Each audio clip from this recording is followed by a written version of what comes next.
the resources of that area are the ones who are sponsoring the rebels in that area. That we must also control the airspace of Libya. And when you control the airspace, you know which plane came in to do what and went out at what time. They are sponsoring rebels, doing land strips in the forests where they land and take the minerals undetected and leave DRC. Today, DRC was supposed to be one of the most richest countries, but the imperialist forces will not allow it to be. So Sankara was killed.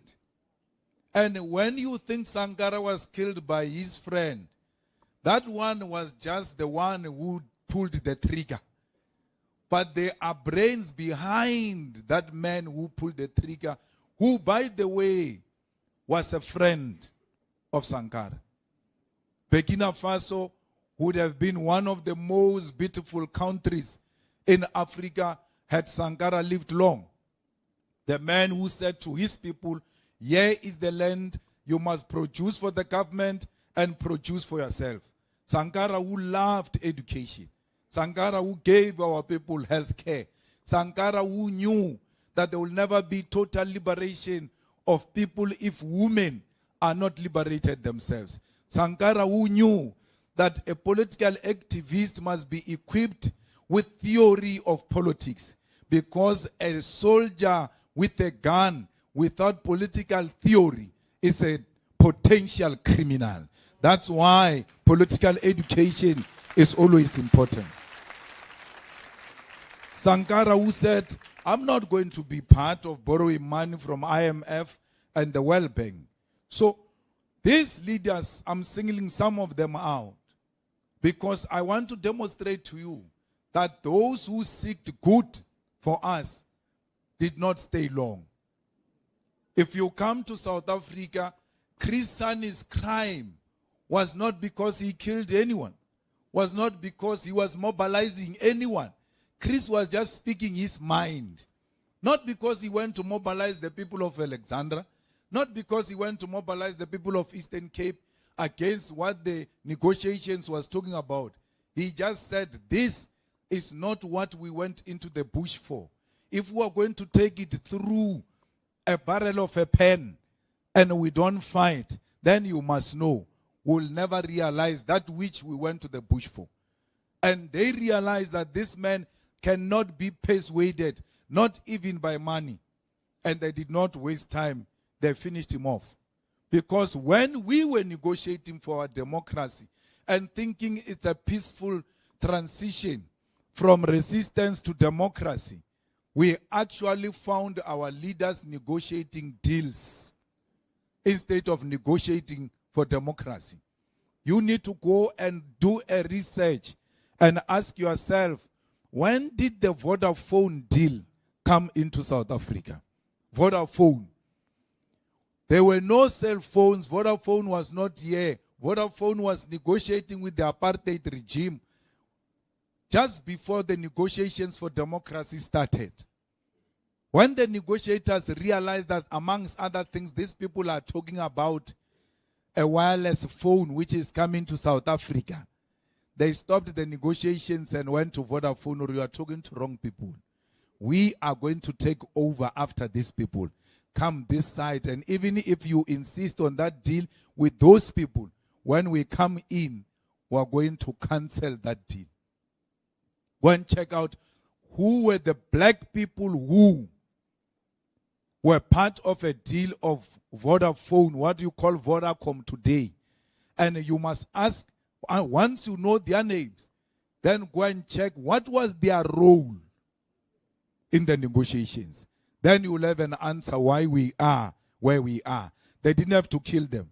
They just have to corrupt them and give them the necessary resource to undermine the African struggle. Fighters, just ask yourself, who is Patrice Motsepe? Because many of you think that Patrice Motsepe is someone who was so bright and so brave and made business mind and then made money. No. Patrice Motsepe was in the ANC legal team during the negotiations. And Patrice Motsepe is a lawyer by profession. He's not a mining engineer. That's how he landed at the negotiation. He was the back office to interpret the legal implications of what these people are engaging about. In the process of interpreting, realize there are issues beyond the legal, which is minerals. And then that's how he ended on the other side. It's not because he was clever and therefore he just made up, ideas about mining. So, like today, we are in a government in Africa called Government of National Unity, which is a lie. Because it can't be a government of national unity if it doesn't involve everyone. Mandela's government of national unity involved everyone. That's why he called it Government of National Unity. And Mandela did not do it because he did not have numbers. Mandela won the elections, but said, even if I've won, I need everybody to come together to build the country. Not because I need you for you to vote for me to be the president. So this has got nothing close to what Mandela did in 1994. Mandela's GNU was a genuine GNU. This one is a grand coalition of the DA and the ANC. And it is not an ANC initiative. Because you think it's the ANC that came with that. No. The DA came with what we called moonshot.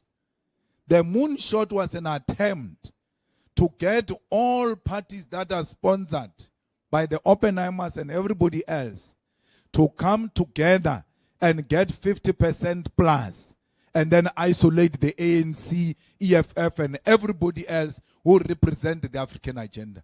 That was their idea. When they failed to get 51%, they abandoned Herman Mashaba without saying goodbye. And went to ask the ANC the same they asked of others. When they could not achieve it through other people, they left those people and said, no man, when I come here, we can win this thing together. We don't need anyone. But the ANC during elections never formed a moonshot. Never said after elections, I will have all these parties working together. It's the DA that said that. But after election, there are people who are working together. Why does it start after the elections? It started before the elections. When the DA said moonshot could not arrive at the moon. They had to find something else. And then, like they say, they went to the president, and the president said, this is a very brilliant idea, but don't talk about it. I will go and coin it as Government of National Unity to have a buy-in of the ANC. So that the ANC people can believe in this thing. I can't call it ANC-DA coalition. We'll call it Government of National Unity. That's why the ANC people are defending something they know nothing about. But what was the idea? Idea was the same as Lumumba, Gaddafi, and everybody else. There must never be Africans in power without white supervision. And that's why the white supervisors had to come. The ANC allowed itself to perpetuate the interest of the imperialist forces and colonizers by going into bed with the colonizers. Now the ANC has got an interesting argument. It says, but you EFF can't say we can't go with the DA. You went with the DA in 2016.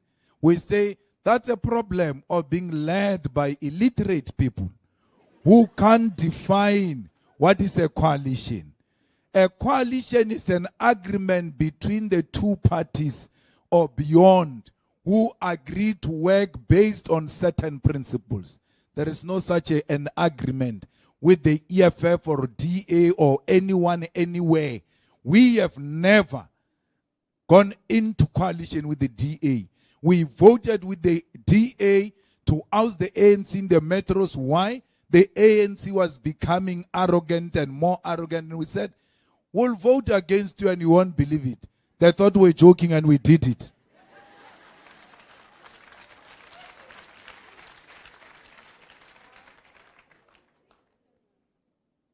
If they say to you, the EFF had an agreement with the DA.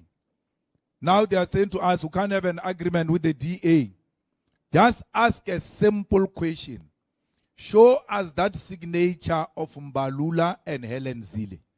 Show us with the EFF. Where is that signature? Why do you call it the same thing when the other one doesn't have a signature and this one has got a signature? What is the role of the signature? It is binding on all parties to execute that which they've agreed on. We never had such, and they are using us to continue with the wrong agenda. Fighters, Eastern Cape is a province of legends, fearless men and women. And I believe seated here, we will be able to produce African leaders who will follow in the footsteps of Nelson Mandela, of OR Tambo, of Chris Hani, of Winnie Mandela, because we believe that these leaders of the SRC are actually in a university of leadership. Because OR Tambo himself was a president of the SRC at Porthole. And from the SRC position, he became a statesman without occupying any government official. OR Tambo used to be given platforms at the UN and many other platforms where they are only designed for people who are leading government institution or government itself. So we believe that the leadership of the students must not be fearful. Because when you are fearful, you allow management to play games with you. You have nothing to lose. You are still young. By virtue of being young, you've got a license to make mistakes.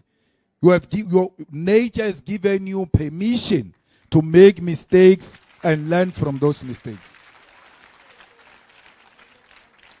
If I was a member of the Youth League, I would be very ashamed of the leadership of the ANC Youth League today. That speaks like it's a veterans league. Because all of this critical thinking which is being provided, it was supposed to come from the ANC Youth League. If anything, the ANC Youth League is now singing for posts. Fighters, you are too young to be correct. You have to learn, and you learn from your mistakes. You cannot want to be perfect and want to look like you are VC. You are not a VC. You are just an ordinary SRC president. Stop pretending to be a VC.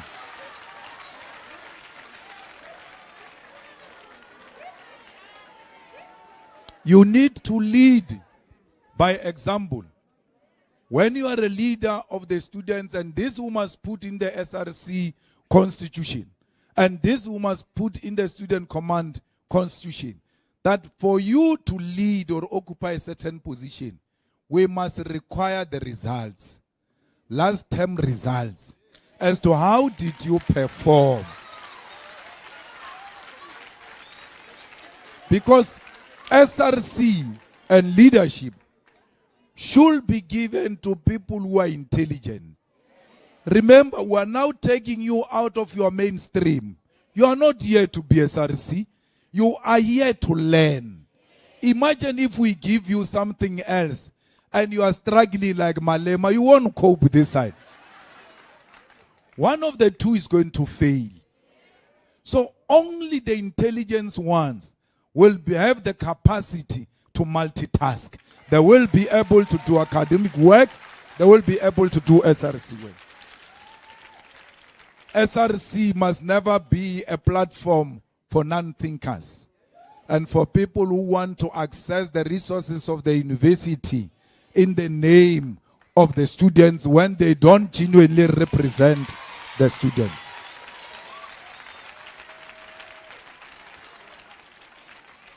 So lead by example, by passing. by how you dress, by how you articulate your positions. It's going to be important that you start practicing those things, because from here, you are going straight into communities. From here, when you graduate, being a teacher, being a doctor, being a scientist, you think you do that only for your family. It's not for your family. It's for the whole village. And when the village celebrates you, they don't even make noise and say, hey, what? No. Every person who visits that village who doesn't know you, because they are so proud of you. Even when your house is not the most colorful one. But there by the doctor there's a doctor in that house. You turn right by the doctor there. They are giving someone direction who's lost in the village. But they are using your credentials, because the whole village is so proud of you. Why is this village so proud of me when I'm just an individual? Because we're told that amongst us, no one like you will come from amongst us. That's why today we celebrate every little achievement by an African child. We ought to love one another, because from amongst us, there was nothing that was going to come. We were going to die in the sea, chained by colonizers as slaves. I speak to you now. There are many African bodies that are still trapped under the sea. They are fighting. The soul has not rested. Imagine dying, being chained. You can't even fight, even when you know I will not survive. But you ought to fight a little bit. Die knowing I tried my level best. Bodies under the sea, which wanted to be what you are, and were told nothing will come from you. Today, you look at a fellow African, you listen to the pronunciation of a fellow African, you listen to the name and the surname of a fellow African, and by that you isolate them. You look at them and say, these are not South Africans. These are Nigerians. This can be Miss South Africa. This can be that. Marfeljun can be a player of rugby, South Africa, and get celebrated. No one will dare to question, where does this surname of Feljun come from? Because we've been made to celebrate that which looks down at us. Anything that looks like you, you hate. Anything that sounds different from you, you hate. You know, comrades, the concept makwere comes from the tribalists who could not hear the other ones. When you speak, the tribalists, they say they don't hear you, but because they can't hear your language. When you speak, they hear.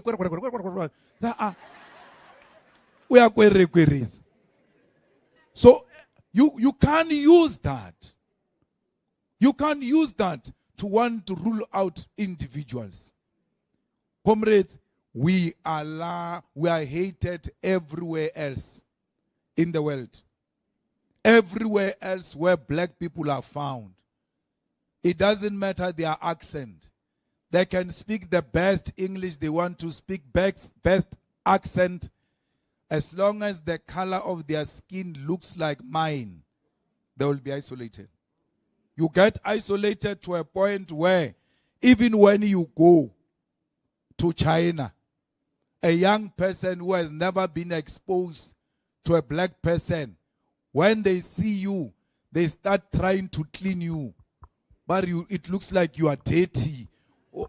Because that's how we're being looked at. So where do we get the privilege with so much hate happening against us? Where do we get the privilege to hate on each other? If the unity of Africa is not important, Why are they fighting against it so much? If it was this useless thing that has got no meaning, why is there such a big fight? They know that the only way they could conquer Africa, they had to divide it. They divided Africa. They gave it to all types of countries to manage. Our coming together is a threat to Europe. It's a threat to America. Our coming together, it means one currency backed by our mineral resources. And that currency will be against the dollar. And it will be more powerful than the dollar. Our coming together means one parliament, which means there will never be pockets of dictators who take over governments in Africa through a barrel of a gun. Why? There is one body which makes laws for the whole of African continent. There are no separate laws. There is one president for the whole of Africa. There is one military command in the whole of Africa. When they say they are rebels at the border of Rwanda and DRC, we call on the African command to go and make peace at that part of Africa without asking for the UN to come and help us. The unity of Africa will mean that there will never be a company called PRASA which will die. Because PRASA will be extended to the whole African continent. We'll make sure we build railway lanes and deliver our people everywhere. Why should Eskom struggle when there are lots of parts in the Eastern Cape, South Africa, and all over Africa without electricity? Eskom can give electricity to all of these people. And where do they buy it from? From Eskom. Who owns Eskom? It's us. We don't want, we want borders. Why do you want borders? We don't want to sell electricity there. And then come back and say we are unemployed. The higher demand, the more jobs we are going to create for this economy. Eskom can, if you don't want to go into the whole of Africa, you can give the whole of Southern Africa, which was colonized by one person, Cecil John Rhodes. He managed the whole SADC alone. Why are we failing to manage the whole SADC ourselves? Not through colonialism, by providing services to them, by allowing free movements of goods and persons, and by allowing one African passport. People say, Malema says, borderless Africa, he wants people without documents. How can he want people without documents when he's got documents himself? Because it's supposed to start with me. If we are in a struggle for not having documents, we must do like Mandela did and go and ban these IDs. One continental passport means that we must all be documented. And there must be an African system on where do we find each other. You can't commit crime here and run to Swaziland. We will find you because we've got an integrated system of Africa. So fighters, we have a duty to educate these people who hear the message, by the way, but still want to behave like they don't hear us. Why?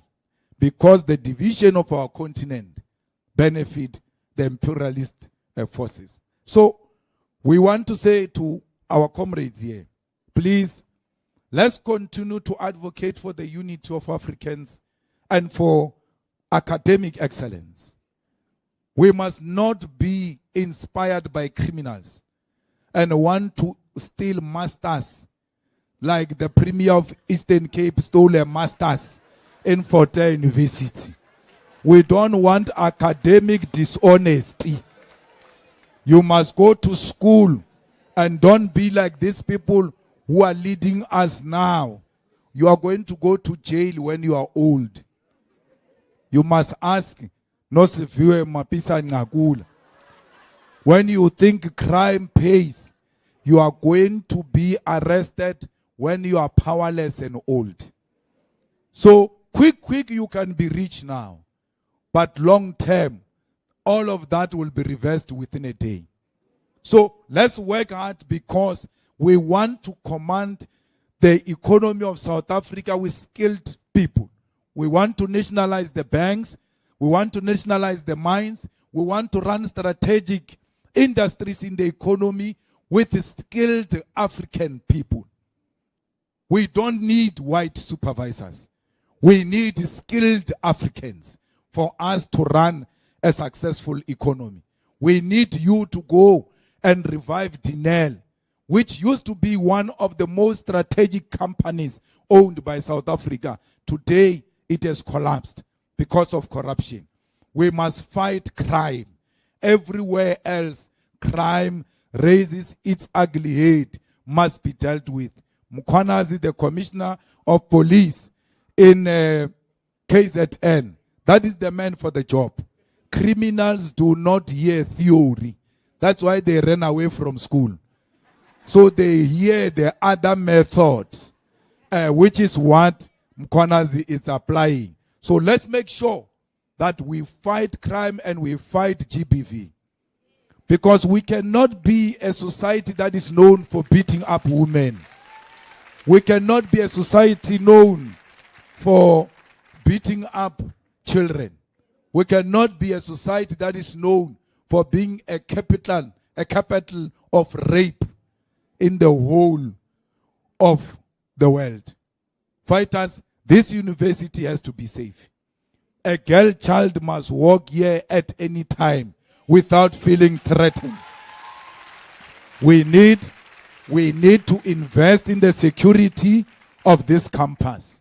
And if any company comes here and it doesn't want to look after our children, we must fight very hard to insource our security guards and hire capable security guards who are not going to be driven by profit, but by the security of a girl child.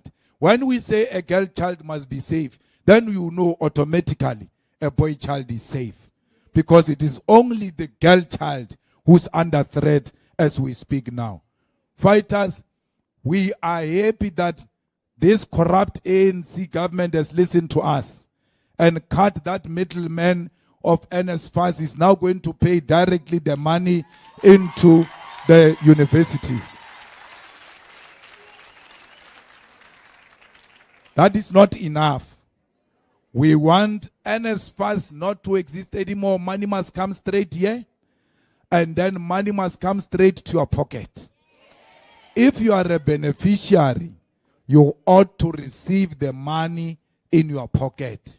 These allowances of students must be received directly by students in their own pockets. Why? Because beneficiaries of SASSA have got SASSA card. They don't receive it via. They are given directly the money. Why are you giving the student via?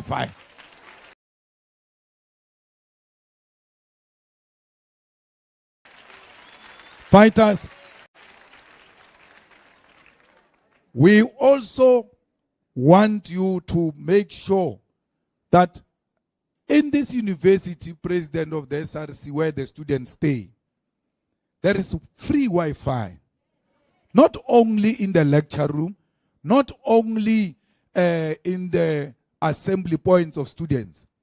Where we stay, we do research even at night. Because research doesn't sleep. And we do it much better at night. So why is there no facility at night to do research? So it can't be a modern day university where we pride ourselves to exist during the 4IR, but we're still learning the same way our parents were learning when they were here. There ought to be something that shows that indeed these are young people of a new generation. Fighters, even the residences that are outside the university, they must be approved. No student must go and stay in a place where not even a white hobo will go and stay in that place. The SRC Leave the VC and them. If you care about these students, because during election you tell us to organize taxis to go and fetch them in those residences. So it means you know where they stay. You ought to go and do door to door, not only during SRC elections, during normal days, to go and check the living conditions of those students outside the university.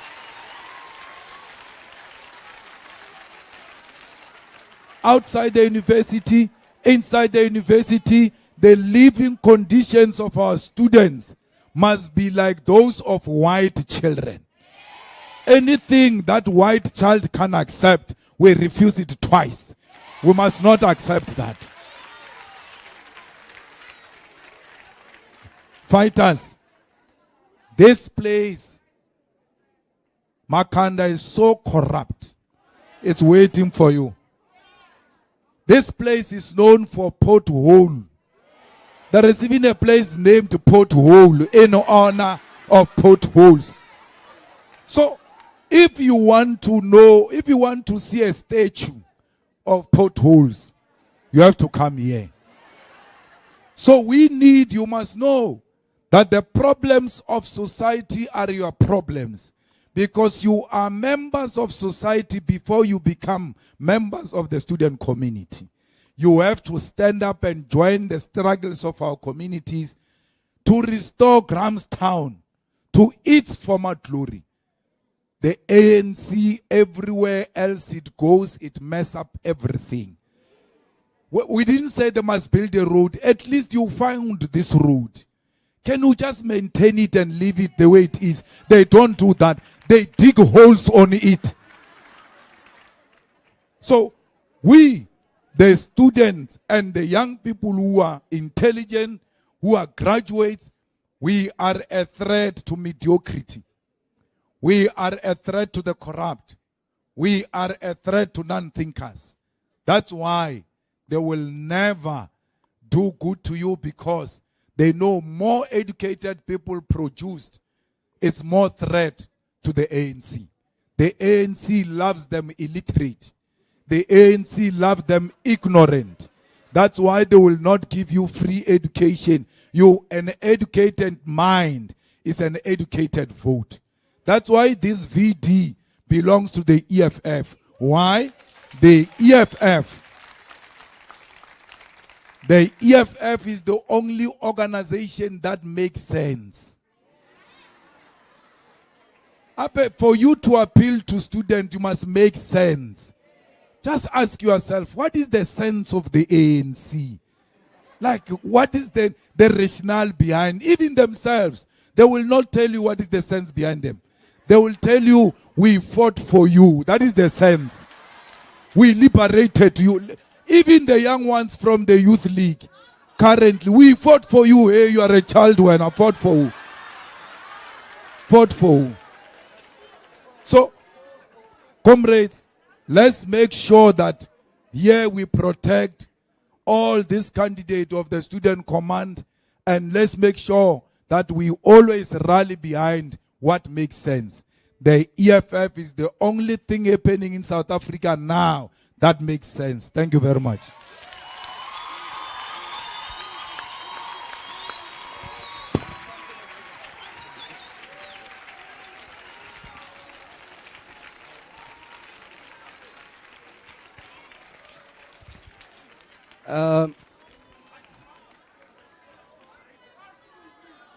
Okay, thank you. Thank you, guys.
Thank you, thank you, thank you, thank you, thank you.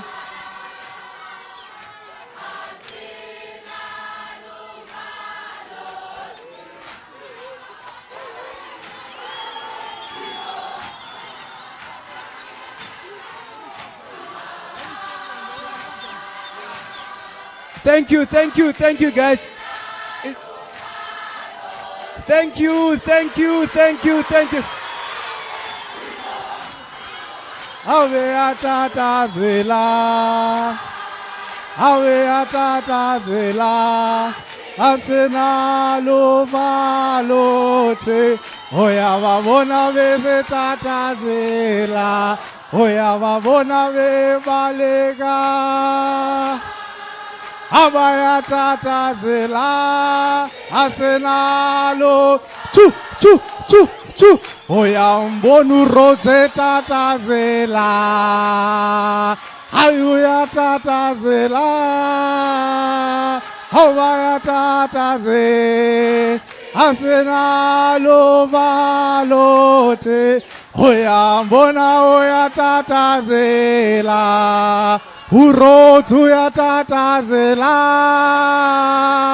awayatataze, asinalo valo, amandla, awe two, down with Cecil John Rhodes, down with Cecil John Rhodes, down, forward to Steve Biko University, forward to Steve Biko University, forward. We must tell the Vice Chancellor that if they don't change the name themselves, we are going to take it off and put the name of Steve Biko. We are changing the name of Rhodes University ourselves. Amanda! Hey, two! Thank you very much, students. We want to give you an opportunity to ask questions. So please allow the program director, it's not our program, but please let's respect the program director so that we can give you an opportunity. Thank you. Thank you, guys. Can you please settle down? Can you please be silent? I think the most important thing that I have to do is to acknowledge the speech given by the CIC. And also, CIC, I just also want to reassure you that this is where leaders learn. The students that you see here are also ready for deployment.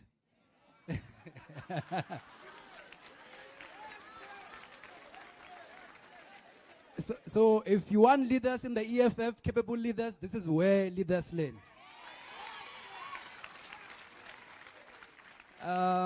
Thank you so much. I saw that when the CIC was touching on the point of GNU, the comrade of the ANC almost ran away this side. Where is he?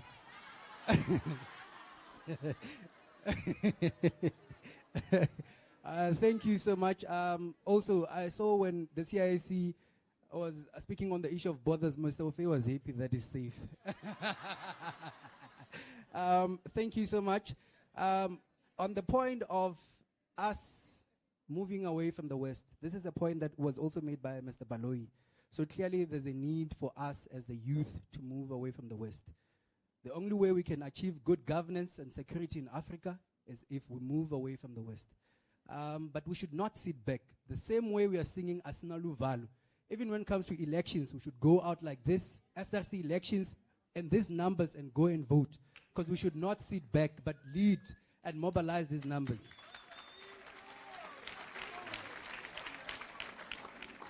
As the CIC has indicated that these qualifications are not for our own personal gains. This is a sentiment that is also expressed by our Vice Chancellor almost all the time, that all these qualifications are not for our own personal gains, but we should go out there and build capable societies and capable government.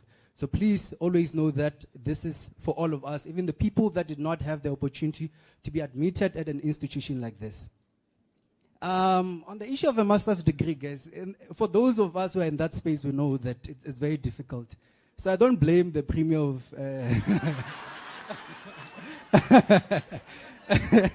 Getting a master's is not a joke. It's not a joke. It's very difficult. But at the end of the day, we should not be silent about these issues. We should question them. We should debate about them. Because it also puts the credibility of the qualifications that we're getting into question. So please, let's not be silent. So now we're going to have 2 rounds of hands.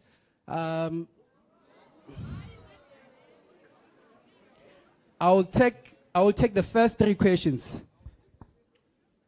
The first hand is here, and the second hand is there, and the third hand is here. So I'll start with you, Ntika. Julius. Kadi 16 December 2022, Nelele ko Moleji, and you were speaking to Hoshi Khapomolot, and it seemed as if you were embracing the idea of traditional leaders, which is something that you mentioned here, that prior to like colonialism, there were monarchies that were self-sufficient. So I'm trying to understand that in the post-colonial era, where you seem to be adopting Pan-Africanist ideologies, how do you reconcile issues of people that want to live according to custom versus people that want to live in according to like statutes or laws? Because even there where you were speaking to Hoshi Khabomoloto, there are people that want to live in accordance with Sejo and culture. But at the same time, there's the problem of holding kings like him accountable in cases where they enrich themselves. So on a practical level, how do you go about reconciling people that want to live in accordance with custom versus people that want to live in accordance with the more modern and Western laws? Thank you. Thank you, thank you.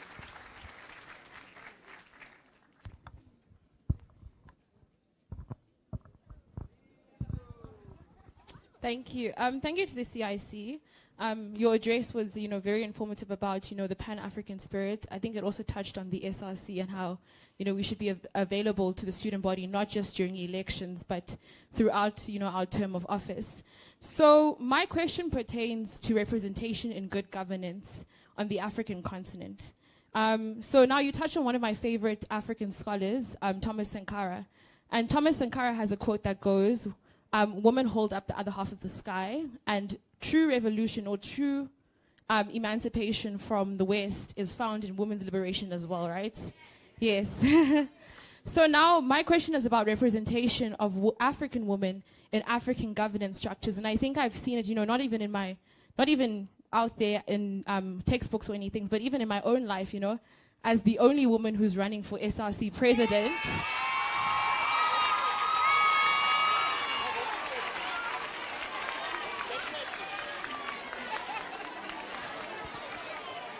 Yes. Thank you. Okay, just to wrap up my question, right?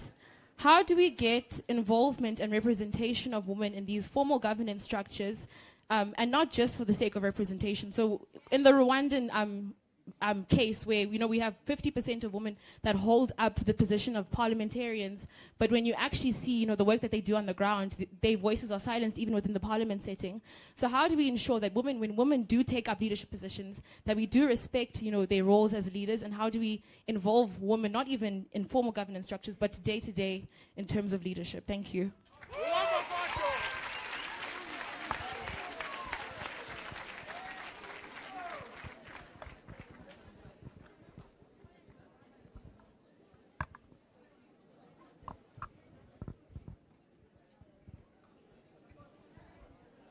Okay, good evening. So my question for Mr. CIC is that during your speech, you encouraged the youth to challenge the large and problematic institutions that are harming our nation, and you also emphasized the importance of completing our academics.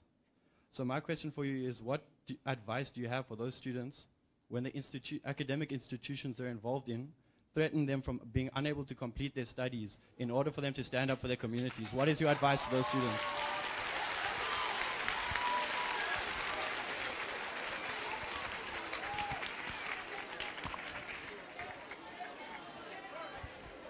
Thank you, guys. Let's just give him an opportunity to respond.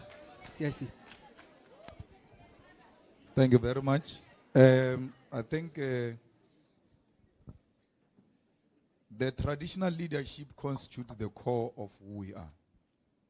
And even in the earlier primitive society, historical materialism teaches you that these people were organized in such a way that there will always be weekly meetings where matters are being attended to which affect the communities. And then from there, after listening to the cases, they will then attend to governance issues when the commoners are not there and cases are being dealt with. The high leadership from that royalty will then sit to look at matters that affect governance.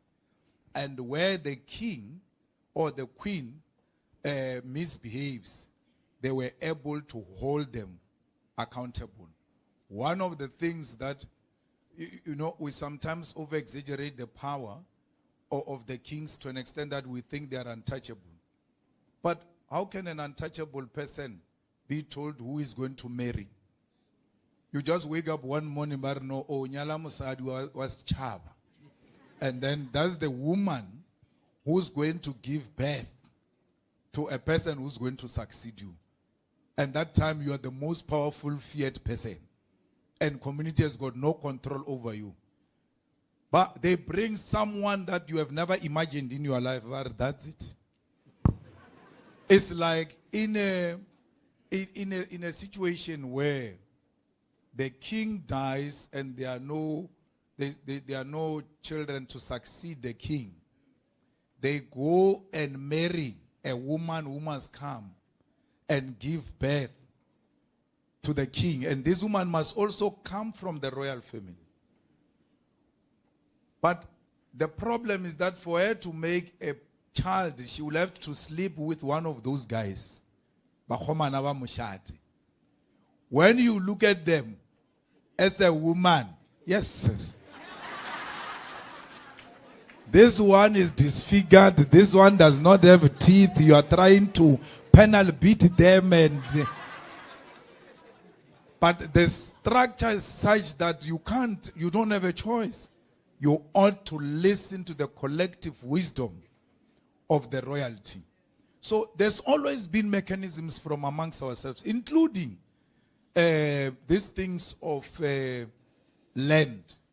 It is not true that we went to stay somewhere and then there will be a king there. It's not true. Our people survived through movement.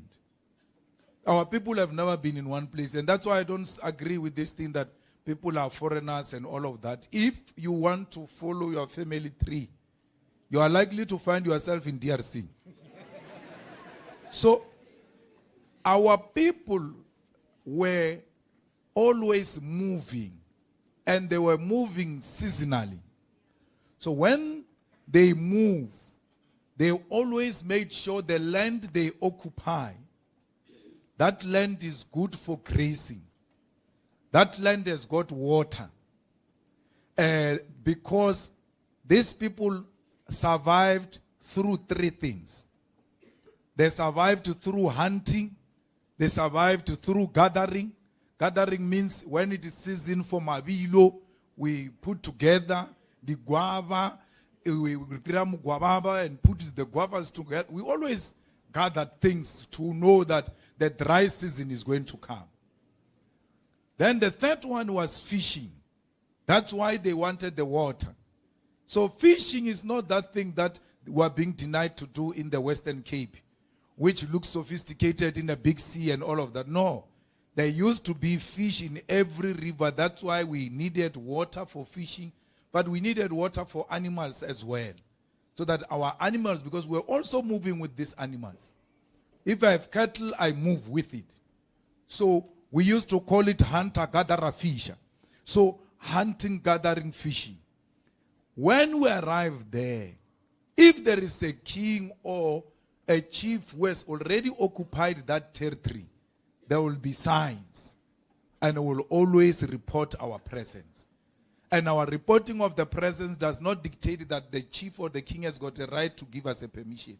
They just have a right to know that there are people here who have now occupied this particular space. So that's why I don't want to enter in the stories of Shaka. where now we got involved in too many other things, which is not how we got ourselves organized before that. So there is discipline, there is accountability, there is leadership, even on how we were organized before the arrival of the colonialists. But we don't live during those times. We have to modernize. It can't be, no, people were wearing skins, who must wear skin, you wait alone. We are now. Those things of skin, I'm not part of those things. Yeah, it's a choice. No one must. For instance, Bongani is wearing the skin on the head. But in the current setup, someone can say you can't enter with that thing. Not in this thing. No one must deny you that. You must live and dress in a manner that reflects you. And you must dress the best you know how. And you must dress the way you want to be dressed. But you must not forget where we come from. When we say, let's go back to our customs and traditions, we don't mean we must walk without shoes. We must still hunt the same way the old ones were hunting. No. We are hunting differently. It's called hustling now. It's no longer hunting, but we are doing the same thing. We still wake up to go hunt and feed our families because we modernize. African women have always been leadership. And no one is doing them a favor when you say women must lead. No one must even try to impress women about leadership. That's why we had Queen Mujaji. Queen Mujaji, the reign queen. So to show you that when we say, let's go back to who we are, someone is going to, some person who suffers from patriarchy is going to say, "Aye, our olden days does not allow women to lead." Okay, Mujaji, where does he come from? Where does she come from? Because she led even before these things that you are talking about. So the African leadership embraces women leadership. And no one must never in our name isolate women, because you will never win that struggle. You can say whatever you want to say. Sometimes just put your books aside and observe when we do the campaign. Or who's doing door to door and like? Who's doing the cooking? Who's coordinating these buses? Who's compiling the stats and sending the stats? Who's asking for posters? It's women who are at the center even now of what is happening in politics now.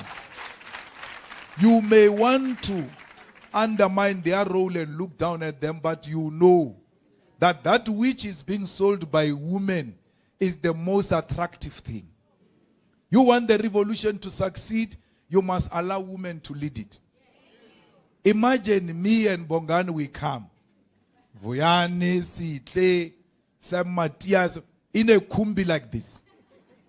We are going to Mthatha. The usual stuff of Eastern Cape, hiking, you are hiking. And then the kumbi stops. When you open the door, it's just my door, Danji. They are looking at you. That time you want a lift. You know I made a mistake here. Hey. But if you find the same amount of women in a kumbi, things are proper. You know, fine. There's no problem. Because when it's led by women, it's attractive. It means it's easily associated with. It means it represents genuine things. And that's why to be led by a woman is a privilege. Our house, the EFF building, EFF is the only political party in South Africa that owns its own head office. It's named after Winnie Mandela. It's named after Winnie Mandela. Why? We want Winnie Mandela to multiply. They wanted to suppress that voice. And we went to fetch it from the grave. And that voice is speaking right at the city center of Johannesburg.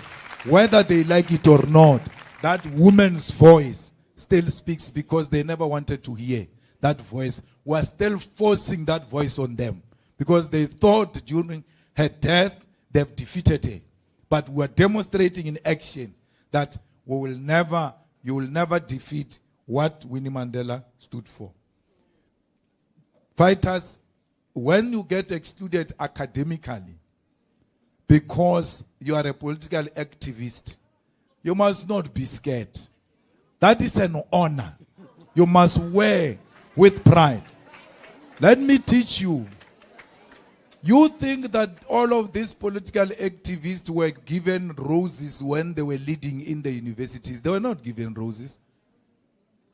You think those women who came here topless fighting for feast must fall here at Rhodes, they didn't come here to play. A revolution is not a bed of roses. It's very difficult. Or else go and join the SCO and then go and sing hymn songs there and then leave it. Or go and join netball or something. Yeah, you are talking about academic exclusion. Joining the struggle at that time meant death. It meant prison, whether you are a student or not. Today they want to silence you. They want to use you to silence politics. You know you are in the right. You know you are fighting for principle. You must never compromise. This country has got laws. There is no VC who's going to wake up one morning and exclude people on the basis of feelings. But do not be scared that you are going to be targeted academically. We are not in the academic space. We're in the political space. You wake up every day with horrible stories against you. You wake up every day, you have not won elections. You have not won elections. Huh? And we know the game we are fighting, but these kids of ours don't know what we are fighting. There is a 7-year-old of mine who says to me, hey, I've got stress. Care, what is the problem? They are laughing me at school. Why? They say you lost elections. So, you think you've got stress, there is a problem here. But we're not going to retreat. It doesn't matter how they ridicule us, how they want to exclude us, how they caricature us. You must look at the kind of cartoons they draw of us. That thing of drawing cartoons is not just that those people can't draw. They can draw you perfectly well. Rasta. That Rasta can produce you perfectly well if he wants. But he specializes with making sure he caricature people. But do you know yourself? Because if you know yourself and you know you're academically good, it doesn't matter who disagrees with your political stance. You are good at what you are doing. And you are not going to allow them to use academics to suppress a political view. They must come for you politically and defeat you politically. Do not be scared. Because once you get scared, the agenda to liberate African children is completely undermined. It might be a delay in your academic progress. But you must know one day, generations to come are going to reap the fruits of what you are doing now. So that's what we need to know. And that's what, so when you are going to be the SRC president and you are not going to be a sweetheart of the management, you must know you are going to be victimized. Yeah, you are going to be victimized. Sometimes they are going to deny you, marks. It's like these lecturers who sleep with kids in exchange for marks. So then you must ask me a question. What must we do? Because if you don't sleep with them, they don't give you marks. You must never allow that unprincipled position because you want marks. I will rather die on this chair But I'm not going to allow this lecture to rape me in the name of Marx. Because to promise a child Marx in exchange for sex, it's a rape on its own. So a principle remains a principle. It doesn't matter the consequences. That's why Mandela said, I'm prepared to die. It was not an opportunistic statement. It was a statement of intent. Because why did Mandela say that statement, by the way? Mandela was in the consultation room with George Bizos and all the best lawyers he could get. They told Mandela, guilty, you are now going to plead. Please ask for forgiveness, everything. Mandela said, the day I say that, this thing we're arrested for is going to die here. It's going to finish with me. I'm not going to say that. They argued for too long. Ultimately, they left him to go and say what he wanted to say. That's when he went in there and said, because they told him there's no lesser sentence, they were right. The sentence was death. He knew he was going to die. He was not making a joke or a populist statement. He knew that we are gone. It's done. So I'm not going to die on my knees. I'm going to die with my boots on. That's why he said, I'm prepared to die. You must be that Nelson Mandela that we still benefit from. You are critiquing of Nelson Mandela and say, no, he was a sellout. Or Mandela never wanted to be praised. He said, society on its own will decide how they want to view me. But I've played my role. Nothing should ever stop you from critiquing Nelson Mandela, from critiquing all of us, because we are not messiahs. We are human beings who will commit mistake. 27 years in jail. No, there's a possibility of going out, but we have to negotiate. There's no way. You have to stand up. Hey, who wants to talk now? We can show each other. Some of you here can't even take 10 days. 10 days. You'll sell out the whole SRC. The whole SRC gone. A man spent 27 years. When we are excited, we say, he sold out, he sold out. It's not, doesn't mean anything. Mandela is a hero we all want to become. Mandela negotiated up to here, fought up to here. It is our generation which must pick up the spear and continue the fight. Thank you. Okay, we're going to the last round of questions. Just 3 hands.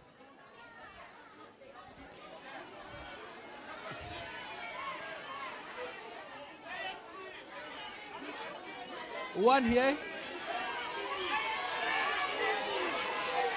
One there.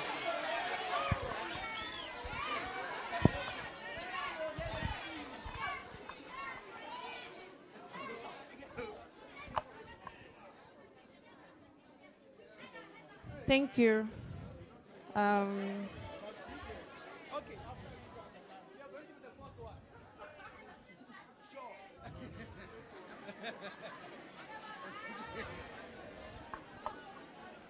Thank you so much. My name is Mo Sine. I'm the Senior Communications Officer. You touched me on my Sankara studio like Tiso, but in reference to the direct quote that a soldier without any political or ideological training becomes a potential criminal. And during Bheki Cele's tenure, he publicly declared that the SAPS, about 81% of them, visible policing, did not attend the mandatory GBV training that they're supposed to, which means that the first point of contact with victims is already compromised, so we cannot trust the legal system. I want to know what the EFF's plan regarding that is, because I feel like you are in the best position to answer that. Thank you.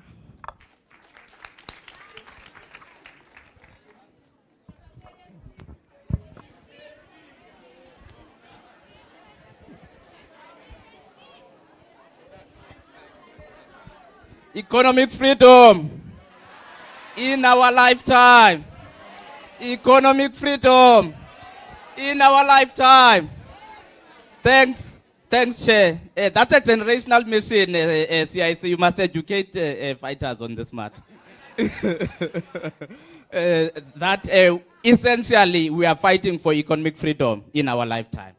And that is a generational mission that the ANC Youth League and yourself as economic freedom fighters have been fighting for. So really we must send appreciation to you, former President of the Youth League.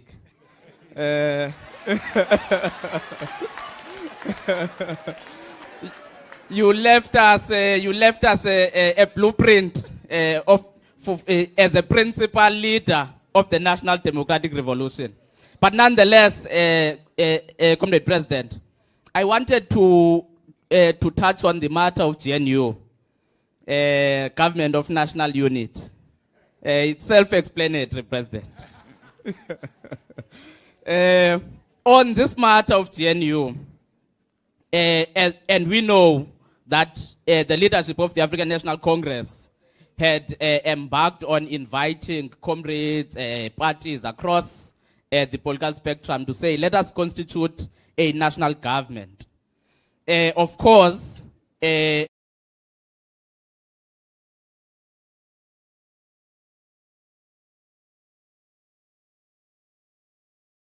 economic freedom fighters declined to form part of the government of national unity. Now, I want to check what influenced that.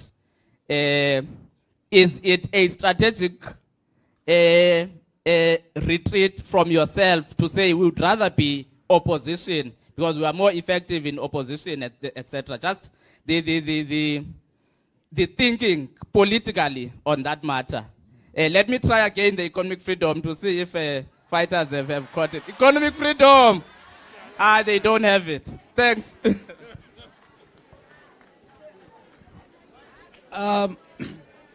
Guys, please don't go in and out for the purposes of security, please. Let's just wait for the session to end, and then we'll all go out, please.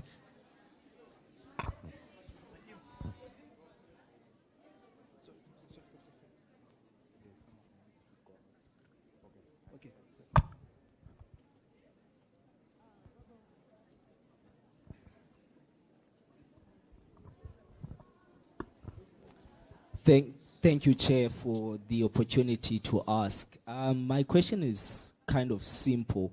I just want to understand how we would imagine at a regional and continental level the issue of security, considering the fact that you've mentioned the DRC and other countries that are met with insecurities. So how... And part of the issue at a continental level is the idea that leaders don't want to commit and they don't have the political will to put together their resources. So I just want then to ask, how do we create institutional vibrancy within the AU that particularly deals with security issues? So that we can realize this notion that you speak of, CIC, of power without white supervision. Thank you.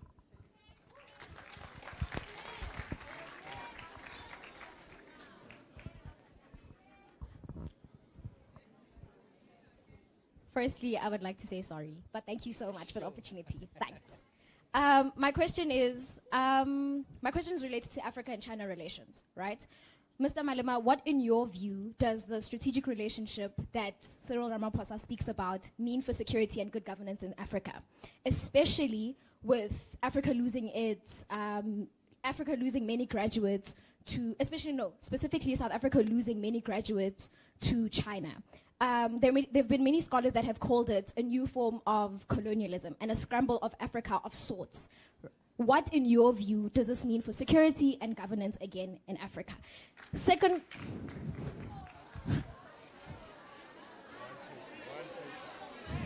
okay.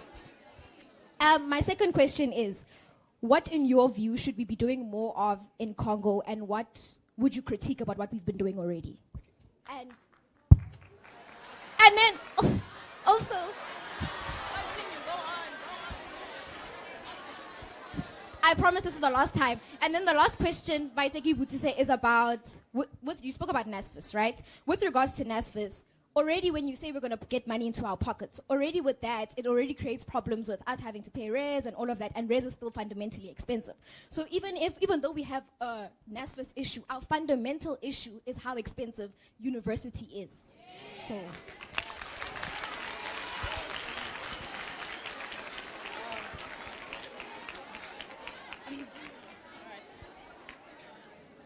Okay, all right.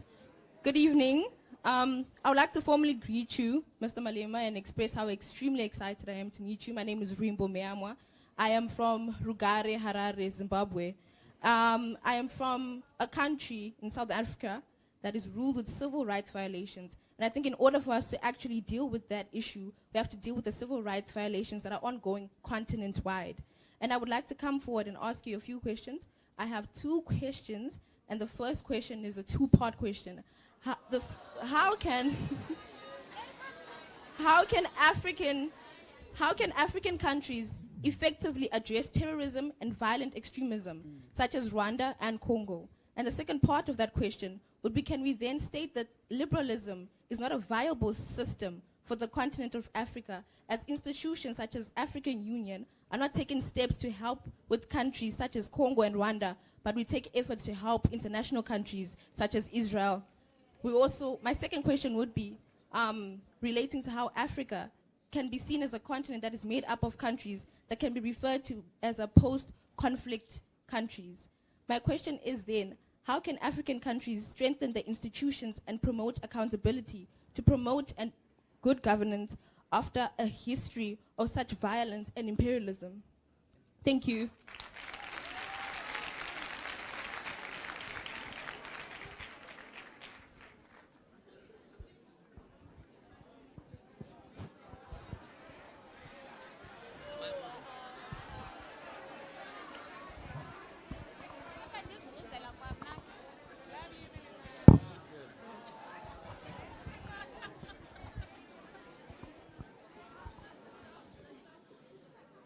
Thank you.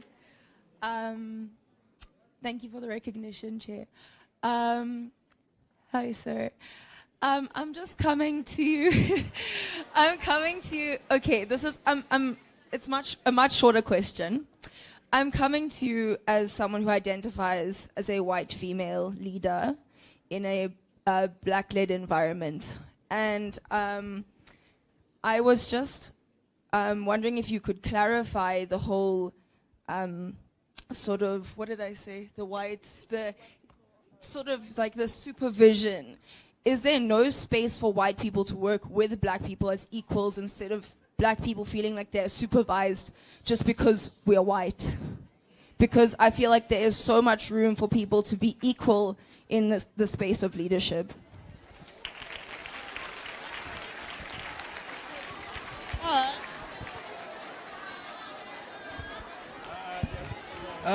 Thank you for the questions.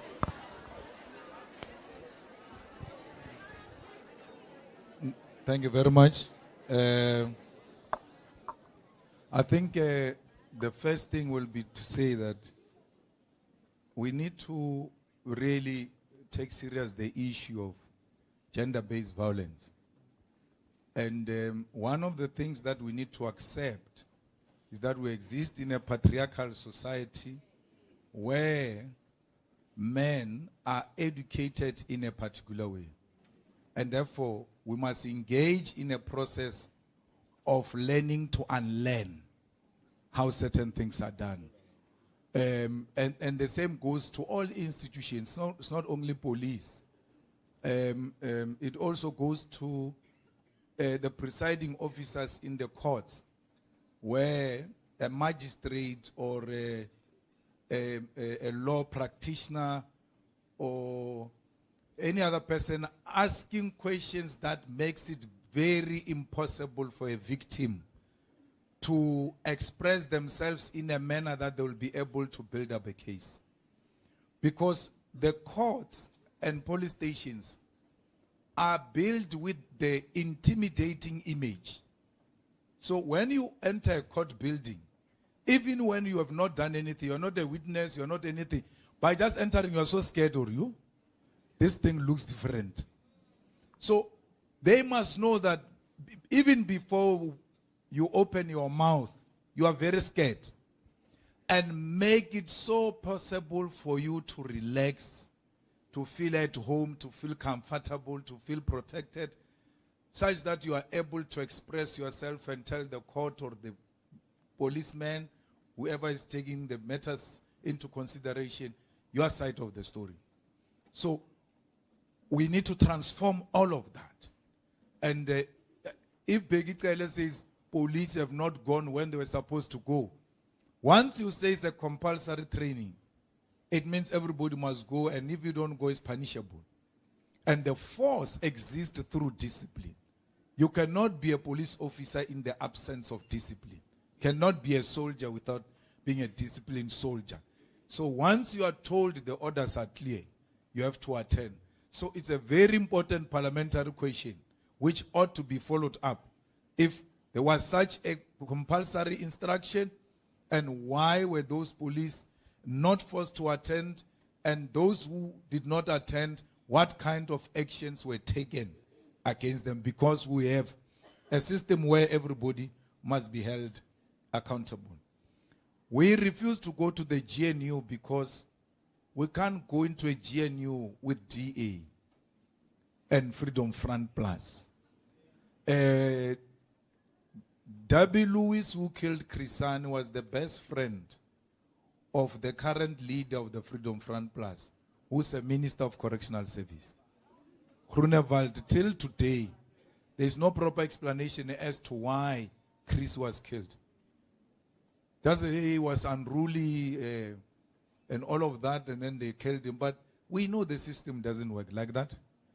The people who perpetuated apartheid and killed our people during apartheid are not held accountable. 30 years into democracy, many bodies are still to be accounted for. As in when they feel bored, we are told that Hoshimampuru, they go and exhume a person from a shallow grave, and this is possibly so and so. It's a by the way activity which we have to take very serious and cannot align with the people who are responsible for these things, and they are not being held accountable. We are being asked to sing Distem by DA and Freedom Front Plus. And when we say we don't want to sing Distem, people think that we don't want Afrikaans. It's not true. We never said we don't want to sing in Afrikaans. We said we don't want Distem. Distem is a song. It's not Afrikaans. That song was sang during apartheid.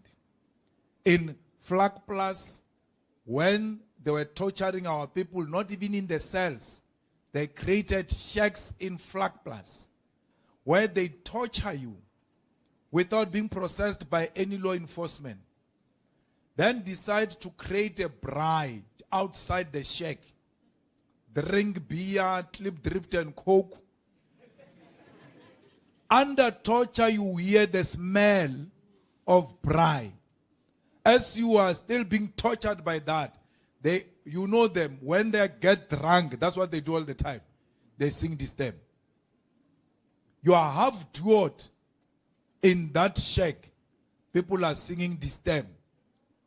And then once the so-called democracy comes, you are told to sing that song which brings back bad memories.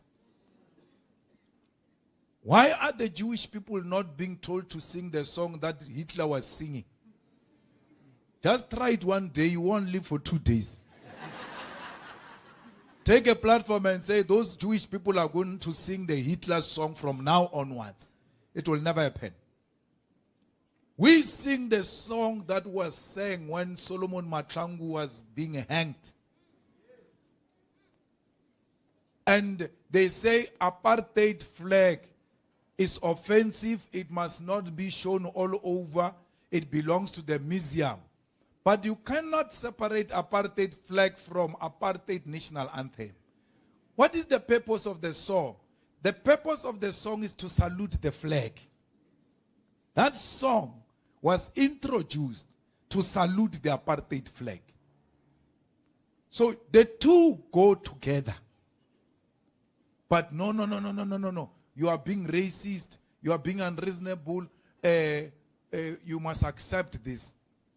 We want a multilingual national anthem. That's enough. That's fair enough. We've got a lot of writers, including here at Rhodes, who can write a nice melody in Afrikaans, which reflects our democratic dispensation, and give it to us. And we take that, we reintegrate it in our national anthem, we replace this step, but still sing in Afrikaans, if that is what our intention is. By the way, the national anthem is not a constitutional requirement. It's the president who decides the national anthem. The same way he decides cabinet. That guy can decide.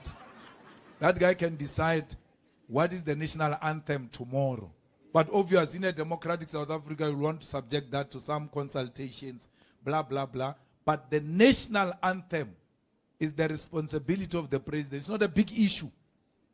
It's an issue that can be resolved by the president, but there's no political will from the president. So we refuse to be part of a co-option by the DA. I explained to you that the DA said moonshot.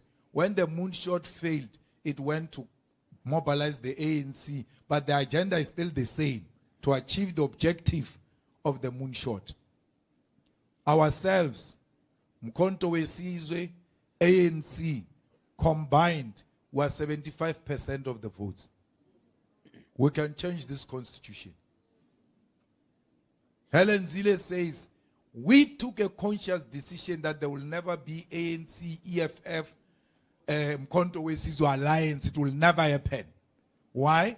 They know that that alliance is going to bring meaningful changes, not some lip service. They know that when we say we'll expropriate land without compensation, they will say it's unconstitutional. We amend the constitution to make it constitutional and then expropriate the land. They know what we are capable of. And the ANC lies through its teeth that we made unreasonable demands. But no journalist cared to ask them, what were those unreasonable demands the EFF made? King in Trelungur EFF asked for, which the DA did not ask for. What is it that made you and the EFF to fight so much that you don't even want to see one another? Because anyway, MK, ANC, EFF is the same family. We come from the same things. There is nothing I'm saying today which Nelson Mandela did not say, by the way. Everything that we are saying, it is in the Freedom Charter. So when you say the EFF demanded an unreasonable thing, just tell us one thing which they asked for, which is outside the Freedom Charter. What is it? This illiterate Mbalula will never tell you what is the story about the whole thing. He has got no idea. He just says, no, they are unreasonable. Now they are telling us that there are black parties. What about black parties? The ANC has declared itself a non-racial organization long before it went into alliance with the DA. But when you ask them, why are you working with the DA? They say, we want a non-racial GNU. So we said to them, oh, all along without the DA were you being racial? Because it looks like you are now being non-racial when there is DA. The non-racialism of the ANC, including the non-racialism of the National Democratic Revolution, requires no validation of the DA. It has always been without the DA. And this distortion must never be accepted. So, when people have sold out, they will say all kinds of things they want to say. But it's not true We have never made unreasonable demand. One of the unreasonable demands we made in 2016 was that Zuma must resign as a president before we give the ANC our votes. They refused. In this year negotiations, we said, we are not even asking for your president to resign. If you don't want to go into a government with us, we are prepared as the EFF to sit outside government, but vote for a minority government. Which is what we are doing in Gauteng, by the way. The ANC in Gauteng refused to go with the DA. As a result, they've got 36%.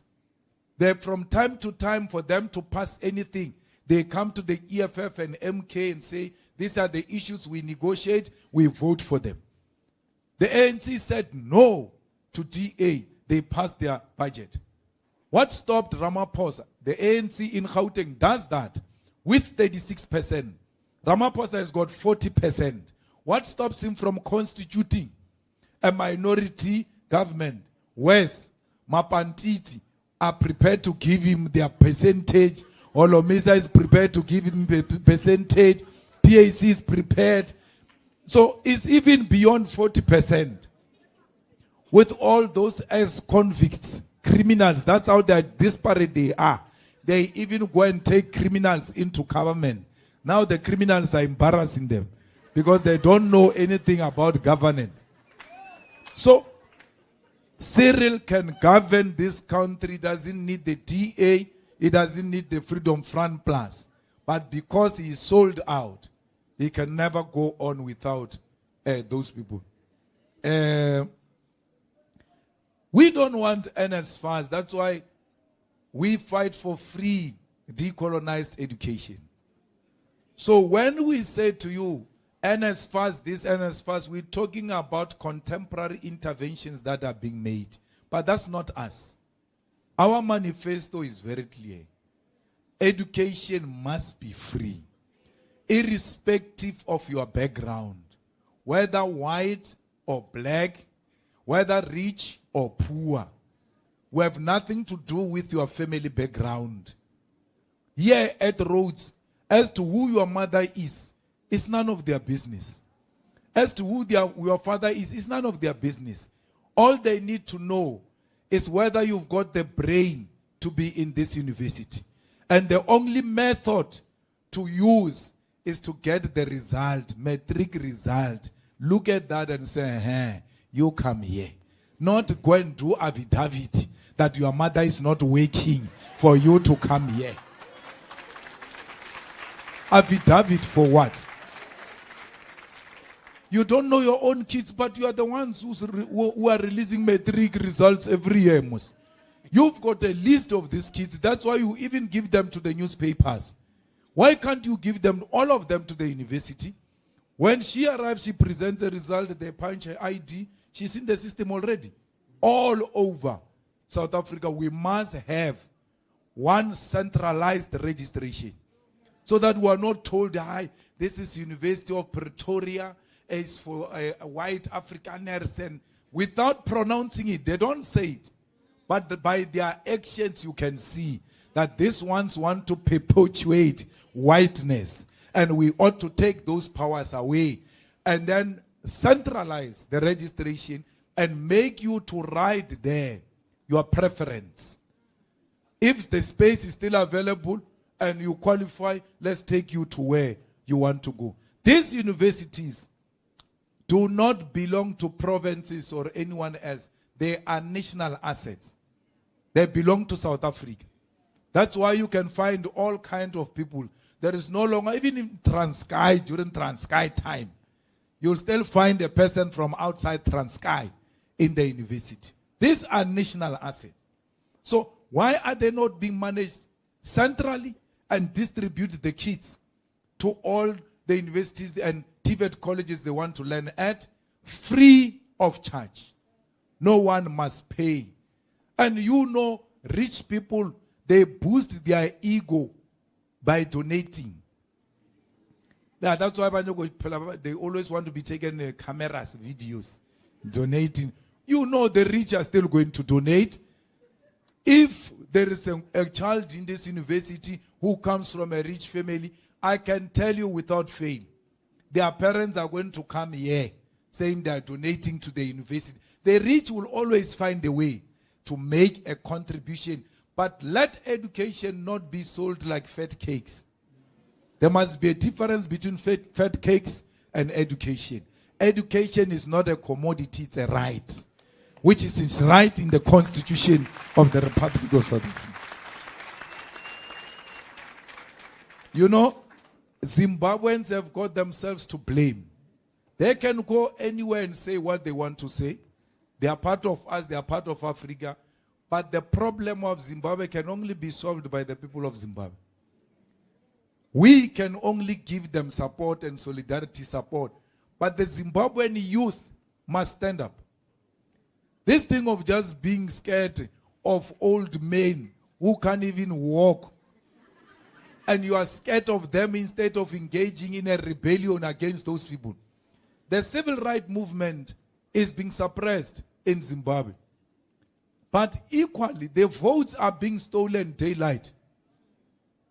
Chamisa has won elections there many times. Anyone you can go to them there, they tell you, this guy has won. But who runs the elections? The army. They go into the villages, in the voting stations in the villages, they do as they wish, and no one is being held accountable. We don't agree with the sanctions against Zimbabwe because sanctions only serve to make the poor of the poorest suffer. When you sanction, the political elite has got access to resources. It can always import anything they want to import, and they will continue with their lives. But the poor of the poorest are going to die. That's why we call for the lifting of sanctions in Zimbabwe. But the youth of Zimbabwe must stand up. There is no Malema who's going to come from here and go and liberate Harare. Harare has to stand up for Malema to go there and say, I'm now putting my body on the picket lines in support of the people of Zimbabwe. The Zimbabwean youth must rise, because that nonsense will never come to an end as long as there is no unity of purpose against the tyranny, against the suppression of political wishes of Zimbabweans. So, ourselves at Pan-African Parliament, at the AU, at SADC, we have to have a political will to speak for the people of Zimbabwe. When it comes from us, it will have more weight than when it comes from Europe. Why? Because we're brothers and sisters. They will know it's a friendly fire. But SADC, AU, South Africa, they are failing Zimbabweans because it's a bruise-up. It's friendship. It's brother, leader, brother. When they meet, brother. And then when you ask what is the resolution, no one has taken any resolution. So you need a clear position from SADC which gives the timelines that by this time this should have happened. But otherwise, Mnangagwa is going to come back. And he's got nothing to offer at all. So Chiwenga is done. He will not be anything. They used him. Chiwenga is no longer the most powerful military man in Zimbabwe now. They've weakened him. So only the power of the youth of Zimbabwe can change the political status quo. And the Zimbabweans have to know that we are with them. Including Zimbabweans who are here in South Africa. When there are elections, get into buses and go home. Go and fight from there. Because the humiliation that you are being subjected to here in South Africa is if you don't have your own homes. It's high time that you take it upon yourself and organize yourselves. EFF is there. We can even sponsor buses. Ora, go and vote. If you are here to study, you can come back, study, no problem, but go and vote. So that we know that at least you are also doing something. The humiliation and the violation that Zimbabweans are being subjected to. Highly educated individuals and human beings. It's not what a human being must be subjected to. But it starts with you as Zimbabweans to fight for the freedom and the self-determination of the people of Zimbabwe. DRC and Rwanda, I can tell you, it's a political will. That's why I said to you, we need one military command, which is commanded centrally. And when that military command intervenes, it doesn't appear weak or one-sided. Let's take South Africa, for instance. It went to intervene there. But those rebels are more equipped than our own soldiers. Our soldiers are at the weakest. If a war is to be declared here in South Africa, let me tell you, you guys are safe because you are in the rural areas. The war normally goes to the city of power. We are going to be wiped off the same time. There won't be 2 days war. That thing of Ukraine won't happen here. The military base got banned by natural fires in the Northern Cape. Those soldiers were trying to extinguish the fire with the branches of the tree. Trying to extinguish the fire. Why? The fire extinguishers in all military bases as we speak now have all expired. Yeah? There is no fire strategy in the military. People died. You can't say yo because it's a recent issue in the Northern Cape where the soldiers could not defend themselves against a natural fire. It was not started by another country against them.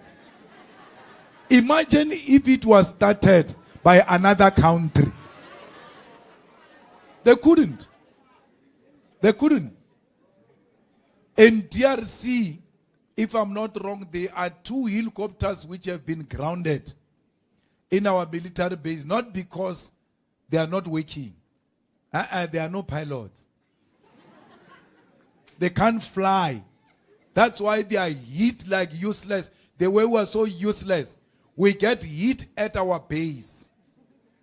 In the military language, when you fight and you hear, let's retreat to the base, you know you are retreating to a safe place. But once they go to your base, you're the weakest. These people that are dying in DRC from South Africa are not dying in the battlefield. They go to the base. We can't even secure our own base. He must bring them back. Otherwise, more people are going to die there. He needs to bring them back. And then we invest in the best training, especially of the task force. Because we're thinking we're fighting people from DRC or we're fighting people from Rwanda, only to find that we are actually fighting French forces. Highly trained French forces, because they are rebels, they've got no identity. You think they are from here. Imperialist forces are there. Actually, are the ones who are fighting those battles. And rebels have got a history of hiring these Askaris, the best in the other countries, to come and fight those battles there. So, South Africa is not ready. If you doubt that South Africa is not ready for the war, look at the Minister of Defense in South Africa.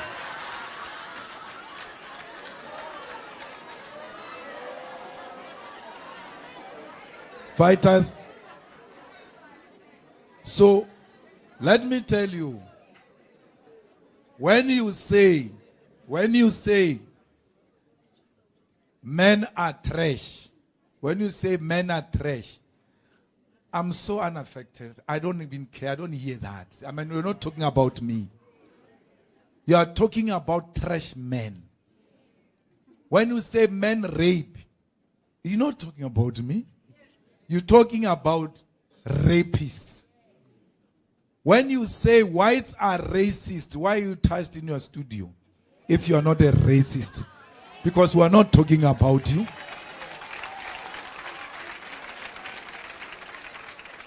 If you are not a white supervisor, why do you want to tell us that you are not a white supervisor? We will know that. We will know that. No one has ever said white people have got no place in South Africa. We refuse white supervision. And they do it unwittingly, some of them, because they've been taught to think they are superior. It's some of them is in their DNA. He just finds herself or himself dominating you on subjects he knows nothing about, because they think their skin color permit them to dominate you. Never feel apologetic about white people who say, but why do you say we're racist? I'm not racist. I'm not talking about you. But you need to know, my sister, everything in this country is race. Everything, our problems in this country were started by race. Kamu. Yeah. Kamwa kaka. Yeah. Everything, yeah. When they came in 1652, they did not conquer the land. They conquered us, pushed us away from our own land. When they discovered the minerals, they removed us from potential ownership of the means of production. And they even legalized that by race, not by class. They never used the class to divide us. They used the race. So don't start with the issue of the race. When we speak as black people about how we despise racism, white liberals must keep quiet and listen to us. That's the problem Steve Biko had with these white liberals. When NUSAS had a conference here, they were sleeping in nice places and black people were sleeping in bad places, yet they claimed to be in the same organization. Why didn't those white liberals go and sleep with their comrades at the bad sleeping arrangement if they were indeed part of our struggle? So, until we've resolved the racial question, any other issue will never be resolved. Now that's my relationship with white people. When they walk in, I'm like, the war is starting now. Let me understand. When they speak, I listen twice. And once they want to do those things of white supremacists, I tell them, don't start with those things. Don't even try. So every racist everywhere where they raise their ugly head, they must be confronted. We must teach them to unlearn racism. The same way we are saying we are unlearning to become good people and not patriarchal men, they must also learn not to be racist. And they must accept. When you stand up here as women and start saying, are you men? What? I'm not going to stand up and say, but what are you saying, man? Why are you painting us? I must hear your cry. This is a battle cry you are making. I must hear it. And I don't have to tell you I'm part of it. Through my own action, you should appreciate that there are men who are still good amongst these trash people. And that's what the white liberals must do. They ought to listen to our battle cry without seeking to remind us all the time that they are good. If they are good, we'll not know it by their mouth, we'll know it by their deeds. Thank you very much.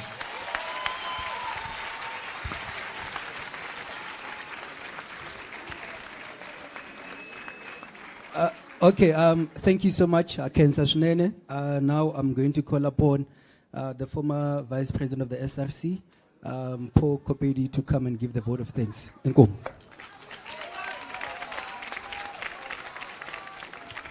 Yamazu Koman, Ukoman, Yamazu Koman, Ukoman, Yamazu Koman, Ukoman, Yamazu Koman, Ukoman.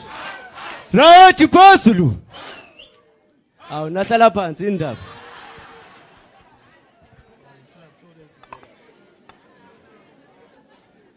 Amandla. Amandla. Qina mfundi qina. Qina mfundi qina. Thank you very much to the program director. I'll just say all protocol observed due to the time, and I can see that it is a school night. So I'll try to keep it short as a miniskirt, covering all of the important parts.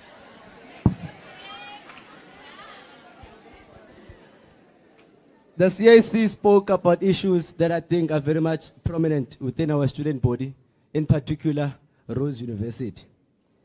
Issues of student leadership apathy, and so forth. We are under election, and we know that voting commences tomorrow. So we're asking that, in as much as the CAC has spoken, we listen, and when we vote accordingly. In terms of the international relations, Rhodes University, it is the university that has the highest number of international students. So in as much as we expect them to know of our local issues, it is very much that we allow ourselves to learn about what is happening abroad and also try to apply it here to become a better country. The leadership of the ANC spoke that we are going to have economic freedom within our lifetime. We are. It is time. You must take it upon yourself and you must continue to vote. CIC, we want to say as Rhodes University students, we thank you very much for honoring our invite. Also to your team, I see also the president of Student Command, Sihle Loans is here, people from National, and also other SRCs that basically came here. However, I want to take this opportunity to also thank the Student Command, Rhodes University Student Command, under the capable leadership of Hlumelo Fitboy, for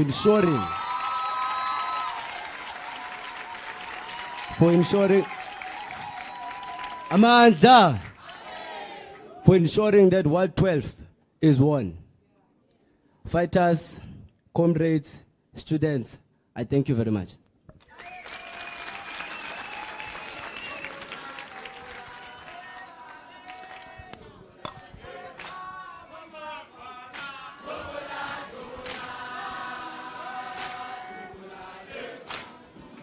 Thank you. Please, let's not.